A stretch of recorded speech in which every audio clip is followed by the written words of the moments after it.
Hello everybody, I want to show you with this video how you can take a screenshot with the Samsung Galaxy S25 Plus. There are many ways for, let me show you the two best ones. The first one is with the buttons, so you will need the power button for and the volume down button. Press these both buttons just for short together and you're having a screenshot. After you can see the preview, you can edit the screenshot or you can share it directly with WhatsApp, Telegram and so on.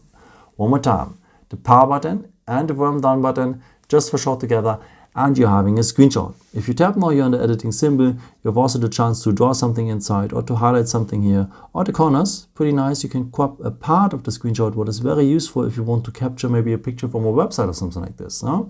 After you can share this edited part directly or with the arrow, you will send it to your gallery.